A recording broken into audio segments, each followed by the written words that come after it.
Hello friends, कैसे हैं आप लोग। होप आपका लास्ट वीक अच्छा गया था। एंड लास्ट वीक हमने एक लर्निंग वीडियो डाला था अबाउट फिबोनाची क्लस्टर्स। तो उस पे मैंने फिर यहाँ पे कुछ एक क्लस्टरिंग के हिसाब से ट्विटर पे एक एग्जाम्पल भी डाला था। ये रहा, ये मैंने अक्टूबर 3 को डाला था। तो आप ये देख सकते हो। अभी ये मेरा ट्विटर चैनल है। ट्विटर चैनल को अगर आपने फॉलो नहीं किया तो प्लीज़ कर लो, क्योंकि यहाँ पे मैं रेगुलर अपडेट्स डालता हूँ। आप देख सकते हो 3rd को ही मैंने कितने सारे अपडेट डाले थे, because it was a important day. और उस दिन पे हमें जो भी जैसा भी फीचर आ रहा था उस पर यहाँ पे जैसे आप देखोगे मैंने लिखा था looking for a lower low again, और अगले दिन आप देखोगे सब कुछ रेड, पूरा गैप डाउन खुला था मार्केट। देख लो कितना नीचे खुला है। ठीक है। सो ट्विटर पे अगर आपने मुझे फॉलो नहीं किया है तो ट्विटर पे कर लो। इस पे मैं रेगुलर अपडेट्स डालता हूँ। आप मेरा टेलीग्राम चैनल भी ज्वाइन कर सकते हो, जिसका लिंक डिस्क्रिप्शन पे है। और यूट्यूब पे ऑब्वियसली आप लोग लाइक शेयर कमेंट करोगे, थोड़ा सा मोटिवेट करो, ताकि मैं ऐसे ही लर्निंग वीडियोस बार बार लाऊं। अभी लास्ट वीक हमने फिबोनाची क्लस्टर्स लाया था। इस बार जो मैं डिस्कस करने वाला हूँ, इससे हम टॉप और बॉटम को बड़े आसानी से कैच कर सकते हैं। इसके लिए हमें बस फिबोनाची जानने की ज़रूरत है, उसको कैसे यूज़ करते हैं, कैसे लगाते हैं और कहाँ पे कौन सा रेशियो यूज़ करते हैं। आज मैं बस एक रेशियो की बात करूँगा, क्योंकि हम बस टॉप और बॉटम कैच करने की कोशिश कर रहे हैं। पर्टिकुलर कंडीशंस है कि इस कंडीशन पे ही आपको करना है। और उसके बाद फिर आपको अगर काउंटिंग नहीं आती है, अगर आपको काउंटिंग में कंफ्यूजन आता है, कभी भी क्लैरिटी नहीं आती, क्योंकि जो वेव चल रहा है उसकी काउंटिंग हम कभी भी 100% श्योरिटी से नहीं बोल सकते। हम बस उसकी प्रोबेबिलिटी लेके चल सकते हैं। तो उस केस में हम ट्रेड कैसे करेंगे, एक ट्रेडेबल आइडिया होना ज़रूरी है। तो विदाउट मच फर्दर अड्यू अभी स्टार्ट करते हैं। ये एलियट वेव ट्रेडिंग स्ट्रेटेजी का फर्स्ट पार्ट है। आई एम श्योर ऐसा वीडियो यूट्यूब पे नहीं है। इसके बाद मैं सेकंड थर्ड फोर्थ वीडियोस भी लाऊंगा, जिसमें कि आपको पता चलेगा कि how to combine Elliott wave with different indicators और विथ फिबोनाची प्रॉपरली। ठीक है। तो वो बहुत इंपॉर्टेंट है। Elliott wave governs the market, that's for sure. लेकिन उसकी काउंटिंग में कभी कभी हम इतना फंस जाते हैं कि फिर हम सोच नहीं पाते हैं कि ट्रेड कैसे करना है। काउंटिंग जो भी हो, हमारा ट्रेड बहुत स्पेसिफिक होना चाहिए। हमें कहाँ एंटर करना है, कहाँ निकलना है, this is very very important. Alright, so let's start. अभी ये मैं क्लीन स्लेट से स्टार्ट कर रहा हूँ। यहाँ पे हम क्या करने वाले हैं, सबसे पहले एक बहुत ही क्विक रिकैप लेंगे कि एलियट वेव क्या होता है। देखो, एलियट वेव में 5 वेव्स होते हैं ऐसे। मैं ज़्यादा डिटेल में नहीं जाऊँगा, डोंट वरी, बस थोड़ा सा बेयर विथ मी। ये 5 वेव इम्पल्स के होते हैं। एंड जब इम्पल्स खत्म हो जाता है तो फिर हमें 3 वेव में इस तरीके से एक करेक्शन देखने को मिलता है। ठीक है, डन। तो ये हमारा कंटिन्यूअसली चलता रहेगा। अभी यहाँ पे इम्पोर्टेंट क्या है टॉप और बॉटम पे, देखो। जो ये सेकंड वाले की रिट्रेसमेंट होती है, देखो मैं जो भी डिस्कस कर रहा हूँ this will work 85-90% of the time. बाकी के 10% टाइम हमें ज़्यादा मेहनत करने की ज़रूरत नहीं है। अगर वो हमारे पैटर्न में नहीं आ रहा है, हम उसको ट्रेड नहीं करेंगे भाई। 80-90% तो सही से ट्रेड करो पहले। ठीक है। So now see what happens is, ये जो सेकंड वेव होता है ना, ये नॉर्मली बहुत ज़्यादा स्टीप रहेगा। फोर्थ वेव थोड़ा शैलो रहेगा, और उसके बाद फिफ्थ वेव आता है। अभी कुछ लोग बोलेंगे कि second wave can be flat, fourth wave can be deep. Okay, हम जनरल जो चीज होता है उसकी बात कर रहे हैं। एलियट वेव की साइकोलॉजी को पहले समझो। ठीक है, साइकोलॉजी सेकंड वेव क्यों होता है स्टीप, बिकॉज जब ये इम्पल्स हमारा स्टार्ट होता है, इससे पहले एक करेक्टिव मूव या फिर एक डाउनफॉल रहता है। वो डाउनफॉल काफी ज्यादा मोमेंटम में आता है, करेक्ट। तो फिर जब वो मोमेंटम खत्म होगा तो पहला वेव जो आता है, it receives lot of sellers, क्योंकि उनको अभी भी लगता है कि मार्केट नीचे जाएगा। एंड दैट इज वाई यहाँ पे एक शार्प सेलिंग होती है। लेकिन होता क्या है कि ये नया लो नहीं बनाता है, और उसके बाद असली ट्रेंड स्टार्ट होता है। ठीक है, तो ये है हमारा थ्योरी। अभी हम जो इसमें करने वाले हैं, हम इस थर्ड वेव को कैच करने का तरीका ढूंढेंगे। वो थर्ड हो या सी हो। ठीक है, बहुत बार ये चीज एबीसी करेक्शंस में भी चलेगा, इसीलिए मैं फोर्थ और फिफ्थ वेव की अभी बात नहीं कर रहा हूँ। मैं बस बोल रहा हूँ कि हम कैसे सेकंड वेव में एंटर करके थर्ड वेव के लिए राइड कर सकते हैं, हमारा प्रोटेक्टिव स्टॉप लॉस क्या होगा, और एग्जैक्टली कहाँ पे एंटर करना है। ठीक है, डन। तो अभी देखो, बेसिक इसमें थ्योरी क्या है कि हम एक रिट्रेसमेंट लगाएंगे यहाँ से 0 से 1 तक, ठीक है। हमें खोजना क्या है, हमें खोजना है कि सेकेंड वेव जो हमारा है वो इस रेंज में आ जाए 50 से 61.8 के बीच में। हमारा प्रोटेक्टिव स्टॉप लॉस रहेगा 78.6 फाइनल स्टॉप लॉस। उसके नीचे आपके टाइम फ्रेम पे, जिस भी टाइम फ्रेम पे आप ट्रेड कर रहे हो, 5 मिनट, 15 मिनट, 1 वीक, 1 मंथ, जिस पे भी आप ट्रेड कर रहे हो, उस पर्टिकुलर टाइम फ्रेम की क्लोजिंग हो गई, you have to exit, as simple as that. फिर आपको क्या करना है, यहाँ से अगर आपको रिवर्सल पैटर्न मिल जाता है तो आप यहाँ से एंटर करो, यहाँ पे स्टॉप लॉस रखो और चलते रहो। जैसे ही ये हाई कटेगा वापस, तो आपकी स्टॉप लॉस हो जानी चाहिए अभी कॉस्ट पे, क्योंकि एक बार जब इसके ऊपर मार्केट निकल गया है तो फिर आइडियली ये लो नहीं टूटना चाहिए, then you should get a higher low, ठीक है। That is the theory. तो उसके हिसाब से आपका ये स्टॉप लॉस हो जाएगा, दैट इज आपके कॉस्ट पे के आसपास स्टॉप लॉस हो जाएगा, एंड देन फिर आप यहाँ पे जाके बुक कर सकते हो। पॉइंट ये है कि यहाँ पे हम बॉटम कैच करने की कोशिश कर रहे हैं, ठीक है। तो ये तो हो गया इंटरनल्स के लिए। जब ये एक वेव पूरा कंप्लीट हो जाएगा तो फिर अगर ये सेकेंड वेव है तो ये सेकेंड वेव भी इस रेंज में आएगा। तो एक आपको इंटरनल में ट्रेडिंग अपॉर्चुनिटी मिल गई, एक जब ये एक वेव खत्म हो गया तो फिर वापस यहाँ पे ट्रेडिंग अपॉर्चुनिटी मिल गई, एंड फिर आप बड़े वाले ट्रेंड के लिए खेल सकते हो। देखो ये छोटा वेव था, ये छोटा राइज आया, ये बड़ी वेव है तो बड़ी राइज आएगी, ठीक है। तो this is the whole point of this theory. अभी हम लोग इसके एग्जाम्पल्स देखेंगे। कुछ भी डाउट हो कमेंट्स में डालो, प्लीज लाइक और शेयर करो ताकि ज्यादा लोगों को ये पता चल सके। पहले एक इंटरनल वेव की बात करते हैं, फिर ओवरऑल वेव की बात करेंगे, ठीक है। सो सबसे पहले देखो, यहाँ पे अगर आप देखोगे अक्टूबर 21 से निफ्टी में एक बड़ा करेक्शन स्टार्ट हुआ था, तो ये करेक्शन यहाँ पे आके एंड हुआ है, ठीक है। अभी हमें इसको ट्रेड कैसे करना है, हमें इसको ट्रेड करना है जब भी कोई एक स्विंग टूट जाए उसके बाद, ठीक है। तो अगर आप यहाँ पे देखोगे, यहाँ पे एक स्विंग बनाया था मार्केट ने, राइट, ये रहा।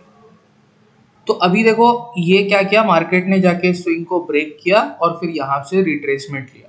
तो आपको करना क्या है, first step is you have to wait for a swing to break, ठीक है, जिससे कि आपको मिलेगा रिवर्सल। तो आप यहाँ पे देख रहे हो कि ये रिवर्सल के लिए स्ट्रॉन्ग मूवमेंट आया है, स्विंग को ब्रेक किया है एंड देन यहाँ रिट्रेस किया है। तो हमें क्या करना है, हमें यहाँ पे लगाना है अपने लेवल्स। ये देखो ये कहाँ तक आया, 50 से 61.8%। Your stop loss is this. फिर जैसे ही इसने इस हाई को ब्रेक किया, आप अपना स्टॉप लॉस ट्रेल कर दोगे यहाँ पे या फिर यहाँ पे जहाँ भी आपकी एंट्री है। तो इसने हायर लो बनाया, हायर लो निकलता गया, ठीक है। यहाँ पे बन गए पैसे। अभी मैंने क्या बोला था कि जब ये 1 2 3 4 5 का स्ट्रक्चर खत्म होगा फिर एक करेक्शन आएगी, ठीक है। तो अभी देखो, ये देखो यहाँ प्राइस कहाँ पे आया, 50 से 61.8%। यहाँ पे आप वापस एंट्री कर सकते हो। तो एंट्री इसमें कैसे करेंगे, ये रेंज तो बड़ा है तो इसमें एंट्री कैसे करेंगे, हम इसमें एंट्री करेंगे जब ये इस रेंज के अंदर आके बाहर निकले। तो आप इस ग्रीन कैंडल पे एंटर कर सकते हो, इस ग्रीन कैंडल पे एंटर कर सकते हो, ये दोनों कैंडल में से किसी में भी कर सकते हो। अब कोई बोलेगा कि ये ग्रीन कैंडल बहुत छोटी है, मत करो, इस ग्रीन कैंडल पे करो, ठीक है। या फिर अगर यहाँ पे ऊपर आपकी स्विंग निकल जाए वहां पे करो, ठीक है। So when you enter here, तो आपकी स्टॉप लॉस या तो यहाँ रख लो या तो इस कैंडल के नीचे रख लो, क्योंकि यहाँ पे एक और स्विंग भी है, ठीक है। But your ideal stop loss, अगर स्ट्रक्चर के हिसाब से हम चलेंगे तो आपकी स्टॉप लॉस तो यही बनेगी।